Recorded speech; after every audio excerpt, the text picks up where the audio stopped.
So I'm getting ready to put a dipsy out here. We have a FishUSA Flagship 8.3 telescopic rod, medium action. And here we have a Lure Jensen dipsy. This is a black #1 Lure Jensen dipsy. My dad and I have always used black for a lot of years. We've done experiments with different colors. Back in the day when there was a lot of big fish in the system, it always seemed like black dipsies caught more fish and bigger fish.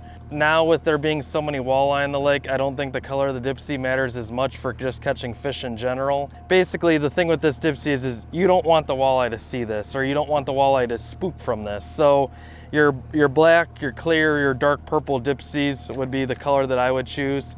And again, this is a #1 dipsy. This dipsy here has a ring on it. So on the Precision Trolling app on your phone, there's an app that'll tell you how deep this dipsy gets, and it has it with and without a ring. So we've always ran rings. This dipsy it's a little complicated, but basically here's the breakdown of it. So it has a left and a right, as you see on that dial on the back.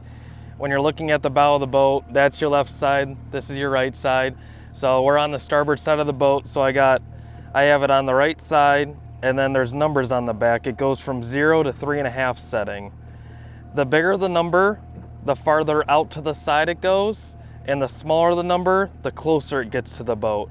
So this 3.5 setting is gonna be the farthest out, and then I'm gonna have 2 more out there, and they're gonna be on a 2 setting and a 0 setting. So we're gonna be able to run 3 dipsies off of one side and stagger them from out to in.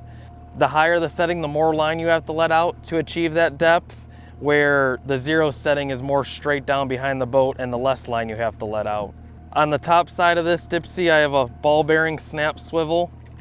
And then on the back side of this dipsy, I have about a 8-foot fluorocarbon leader. This is 20-pound fluorocarbon Seaguar. I believe it's InvizX.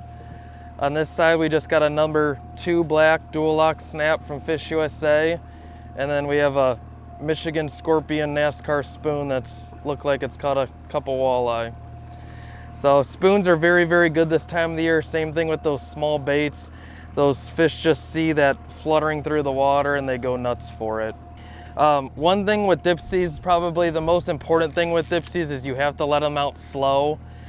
And for anyone that's ever dipsy fished before, if you've ever brought your dipsy in and it's looked like that, it's because you let it out too fast. And anyone knows if they've ever brought it in like that, it's impossible to pop, #1. And then #2, it feels like you're bringing in the bottom of the lake. So it's no good. So if it's ever been wrapped up like that before, it's because you let it out too fast. But with dipsies, you just want to let them out super, super slow. So to deploy this dipsy, all we're gonna do is push this lever in. I'm gonna throw that spoon in the water. And I like to leave the clicker on, and I like to loosen up the drag and let the dipsy out on drag. That way it goes out just nice and slow. This was our 3.5 setting. And over in Lorraine right now, we've been running our 3.5 setting anywhere between like 65 to 90 back. So I'm gonna pick something in there and see what happens.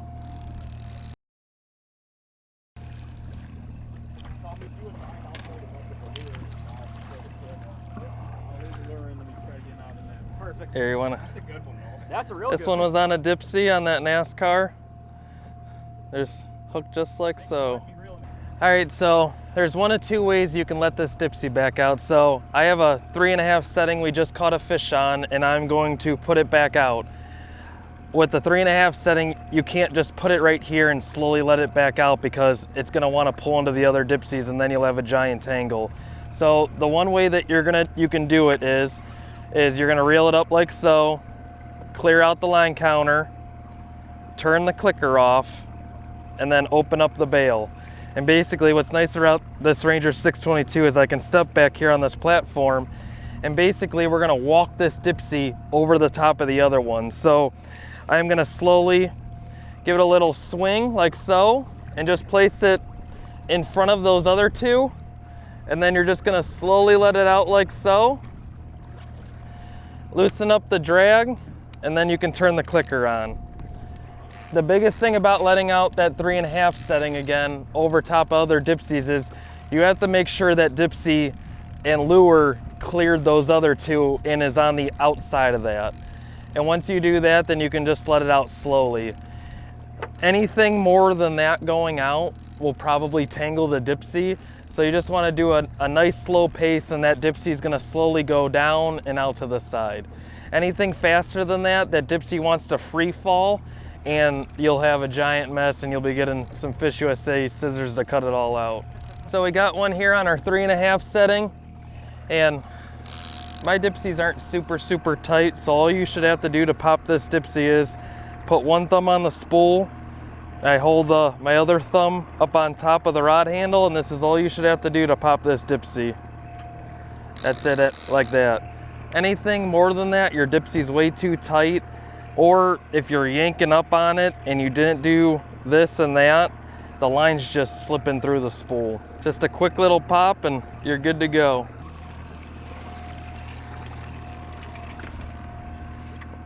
Another like 18-incher on a Nascar Michigan Scorpion spoon. So let that dipsy out again. We're gonna zero out the line counter, take the clicker off, open up the bail. You're just gonna walk this dipsy right over top of the other one, just nice and slow like a pendulum. You're just slowly gonna let it out like this. Loosen up that drag, and turn the clicker on. It's good to go. Everything's just nice and easy with dipsies. It's no big rush or anything like that. It's just nice and slow. We got one on our middle dipsy here, our 2 setting. This one was 60 back. A little bit nicer fish. Let's see if one of them wants to grab the net for me. Should be a nice 20-incher. So one thing with these, dipsies, is I mentioned I had an 8-foot leader there. It's always nice to help your net man back up and then slowly lift the rod. So backing up and lifting when you get close to that dipsy just helps the net man get the fish in the net. But nice thing is we got 10-foot nets too, so we can get back there a good ways. Can't keep this outside dipsy in the water right now. This Nascar's on fire. Austin lost my fish. Everyone in Pennsylvania at FishUSA is gonna starve. So we got our spread out here. We got a 3.5 setting, a 2 setting, and a 0 setting. So I like to keep my dipsies close to the water just so you have the most amount of line out. If you have your dipsies way up in the air, like something like so, then look at all that line you have out of the water. So I like to keep them real close to the water like so. And then I have all the same length and flagship rods, so they're all bending the same. When a fish hits, and if you didn't see it, a little tip, what will happen is, like say this outside dipsy got hit and you didn't see it right away, a lot of times that outside line will actually touch the middle line, and you'll actually see that you have a fish on. So you'll look over, that outside line's touching the middle line, you'll know to grab that one and reel it in. Another thing a dipsy will do when it has a nice fish on it is it'll actually the line will rise up in the water column. So kind of study your dipsies a little bit, see how they're all separated and see how they're all pulling, and then if you don't see it right away, look for those couple things to see if you have a fish on, or it never hurts to just reel it in and check. You don't want to be obviously dragging around fish. If you drag around fish and you don't know it, you'll end up getting a tangle. It's just a nice little separation of the dipsies here. You got 2 Cisco tubes and a Cisco cradle, and they're pulling away, getting ready for a hit. So on this side of the boat, on the port side, the dipsy has that L right there. That's the left side. So it's going to be from 0 to 3.5 left on this side. That starboard side is on the right side. On this side, we're going to run a worm harness. So what I have here is just a little leader like so. This is a little, just, 18-inch leader. It's got a ball bearing snap swivel right there, and then a duolock. And then I make all my worm harnesses the same length. They're about 8 foot. And on the end of my worm harness, I have a micro swivel, which goes into the duolock there. When we fish out east a lot, the water gets super clean. It gets 10 to 15 foot clean. So I'll add that leader on just to distance that worm harness away from the dipsy, because Again, you know, this Dipsy is just a diving device. You don't want the walleye to see this. You just want the walleye to see your lure. So basically here we got about a 10-foot fluorocarbon leader. So and this is all 20-pound Seaguar InvizX. On this side of it, this is a single willow gale force blade serrated. And then we got a number 6 EWG Gamakatsu treble. And then we have a red number 2 octopus single hook. Then we got a bunch of pretty beads and then just that one single blade. And then we have a quick change clevis. So the nice thing is you can interchange all the blades you want with these quick change clevises. So here we got a beautiful giant night crawler. This is the head of the night crawler. That's its ring. That's its tail. So we're gonna take the head of the crawler. I like to thread it on, just like so. We're gonna take that treble and put it just behind its ring. You got that big giant tail that's gonna be in the water, going through the water like so. It's the first worm harness I've ran on the boat this year, so got some worm dirt coming into the carpet.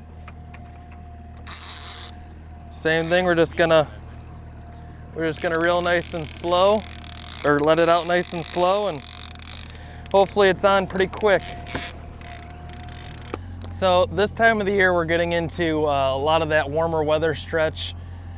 If you've lived in Ohio or Pennsylvania the last 2 weeks, you've seen we've had a lot of 80 to 90 degree heat. So typically when you're doing speed while you're trolling, is the warmer the water gets, the faster you go, and as the water cools down, the slower you go. So normal speeds this time of the year are anywhere between 1.8 to almost 3 miles per hour.